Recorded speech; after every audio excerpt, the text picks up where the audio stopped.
Владата на вчерашната седница усвоила 5 нови закони или измени на законите кои се однесуваат на сите нивоа во образованието, основното, средното и високото. Во високото образование се предвидува задолжителен усмен испит покрај писмениот испит. Потоа докторски студии ќе можат да се полагат само на првите 5 најдобро рангирани универзитети. Исто така се отвора можност странски државјанин да стане декан на факултет или ректор на некој од универзитетите во Македонија. Дефинитивно ќе се воведува државен испит на факултетите. Министерот Адеми ги објасни деталите како ќе се полага. Ќе го спроведува одборот за акредитација и евалуација.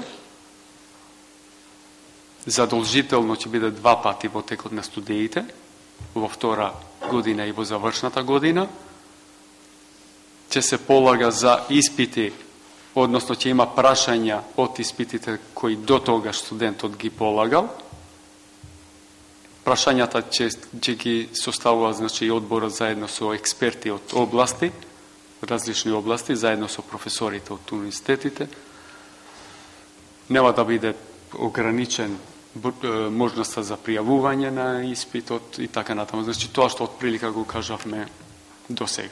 Новите предлози пред да бидат усвоени од парламентот ќе бидат ставени на јавна расправа. Првите луѓе на министерството уверуваат дека сите овие реформи во образованието се прават во име на квалитетот.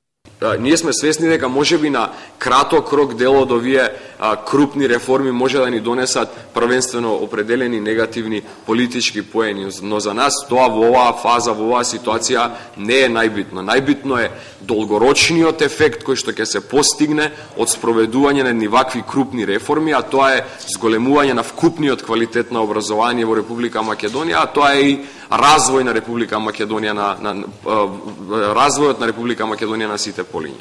Владата исто така усвои нов закон за педагошки факултети, со кој ќе се зајакнат критериумите и процедурите за упис на студиските програми и стекнување на квалификацијата наставник. Целта на овој закон е преку една детална филтрација да се избира единствено најквалитетниот потенцијален наставен кадар кој ќе едуцира идната движечка сила на земјата.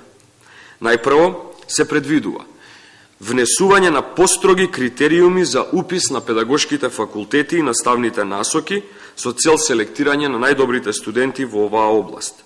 Натаму ќе се формира академија за наставници која ќе издава лиценци и во иднина нема да се вработуваат наставници кои не се лиценцирани. Обуката на студентите во академијата ќе трае од 8 до 12 месеци, а висината на стипендијата ќе биде во висина од една просечна плата. Освен студентите кои допрва ќе добијат диплома од педагошките факултети, можност за усовршување ќе имаат и сегашните наставници. Доколку се пријават во академијата за наставници, се обучат и лиценцират, месечната плата ќе им биде зголемена за 3000 денари месечно. Друга новина е можност за кариера и напредок на наставниците, па така во основните и средните училишта ќе има наставници, потоа наставници ментори и наставници советници.